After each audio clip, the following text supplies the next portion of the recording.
The Rogers twins continue their roller coaster recovery. Callie has an IV in her head. A couple of nights ago, she had a really rough night. I came in to her. I mean, she's been doing well, even though they're like, oh, you know, her oxygen's maybe not where it should be. You know, she might go home in a week or two, which we've heard like weeks and weeks now. For about a month. And then I came in and I'm like, oh, feeding tube. I'm like, IV. That was just like flashback to the old days. So that was a little discouraging that morning for me. You just so want to get them both home and just kind of get on to that life, and you just can't yet. It's a little hurdles like you see Monday morning, just make it, okay, we gotta wait even longer. We love you. Bye. See Ams. Say bye, Ams. The day's battle has been frustrating. Teresa and Chad take a breath to prepare for what tomorrow may bring. The next day, they take the good and the bad. The good news, Emma and Callie are on a different NICU floor, mostly for kids with a chronic lung problem they developed, called BPD. Nationwide Children's has a center here, specifically to care for kids who are battling it. You feel like you've upgraded, so I think this is another upgrade for us. I think we feel like it's the next step, and having, you know, the natural light and the more space and, you know, just some privacy. The girls have never seen light before. Now they're in this new NICU area, one of just a few in the country specifically designed to help their little brains develop with window light and more space for physical therapy. The bad news, Callie has taken a step backward when it comes to breathing. She now needs help from a machine Emma is also using. So plans to go home are now off. I mean, to us, yeah, it's hard to take and digest because you want them home as soon as possible, but I mean, I think it's something now that we've been here for so long, we're able to still take that information and not fall apart with it. I asked the nurse if we could just do the bath tomorrow. To try to keep it together, Chad and Teresa take an occasional few minutes away from the minute-to-minute stress of the unpredictable days. Days that have brought them closer and made them stronger. They draw strength from family and friends. A blog keeps everyone in the loop.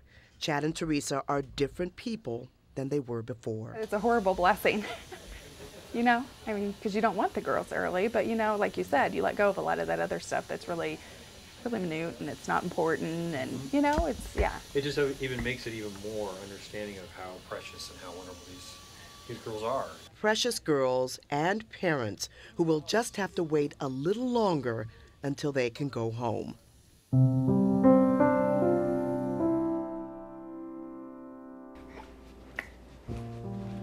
Rylan is now a year old and weighs 15 pounds. He likes to play with his big brothers, Trayvon, Latrell, and Corey. And I thought he was going to die, but he finally pulled through. And I thought that was terrific. His brothers are amazed that Rylan, who weighed just a pound at birth, has come through all this so well. Amazed that he came through it at all. I had doubts about him, but he turned out all right, so he's going to make it. I know he's going to be big, and by the looks of it, he's going to be a survivor. Rylan will drink formula until he's 2, and experts at Nationwide Children's Hospital think that he'll be 3 before he can catch up with other kids his age. It looks really terrific. Any problems, any drainage, any leakage, any... No. Doctors here study his case carefully because he is one of the youngest babies ever cared for at Nationwide Children's Hospital, born at 22 weeks, 5 days. Dr. Jonathan Groner checks on Rylan's progress after his hernia surgery. That's surgery number 6 for this preemie. He's really done very, very well. Hi, honey. Hi, look at you. Nurses love Rylan reunions in the NICU, where he spent the first half of his life. Oh my gosh, he's so big. I like to see all that. It helps us feel better about what we do, because we can see, you know, oh, they made it this far, and, you know, they're off their oxygen at home now, they're doing great. So, yeah, we like to see that. The nurses are more like family to Casey and Nathan. It makes it worthwhile when they bring him back. You can see how good they look because he, at times, was pretty sick. So he looks so good now. Hi. Now Rylan looks like any normal, happy baby. The scars that tell his story are hidden under his clothes. But with all these parents have been through, there is still an emotional road ahead. I think I was doing something in the lines of being overprotective, and Nate actually stopped me and looked at me. He's like, you can't do that. You're going to have to let him be a kid. If he wants to go play football, you're not going to stand over there and say, no, he can't play because he might get hurt. Come on, buddy. There it is. Come on. There we go. Rylan is learning to roll over and to crawl. And Rylan's parents credit the team at Nationwide Children's Hospital. What Rylan is today is a culmination of everyone's hard work and effort.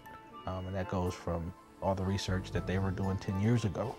So people that have never seen Rylan, there are people who are responsible for him being here today. Not only is he our blessing, but he is a blessing to every other premature baby that comes after him, because now the doctors know that, hey, this can be done. We have proof that this can be done. But the job is not done yet. Well, our ultimate goal is to prevent prematurity, all prematurity. If I got put out of a job, I would be totally happy with that. That could take years of more research and discovery in the lab here to find better drugs and treatments, and hopefully, one day, preventions for today's medical mysteries. Until then, doctors and nurses keep helping these sick little ones get better and ultimately go home, just in time for the next round of infants who need care. Oh, we're extremely lucky. I had no idea when we stayed at Ronald McDonald House there were people there from all over the U.S. Florida, Kentucky, Tennessee, Virginia, that had to travel that far to get the care that they needed. Their local children's hospitals just couldn't do what they needed done. So I had no idea that it was that much of a magnet. That I think this is a very special place. I think we are incredibly fortunate that we have many dedicated people, both our surgeons, people like myself, and our nurses that keep these kids alive, keep their families encouraged, and save a lot of lives. Not a lot of communities are lucky enough to have a children's hospital, and we are, and it's a pretty fabulous one. Fabulous. Levi, Sophie, Rylan, and twin sisters Emma and Callie are proof of the fabulous life-saving work that goes on behind these curtains every day.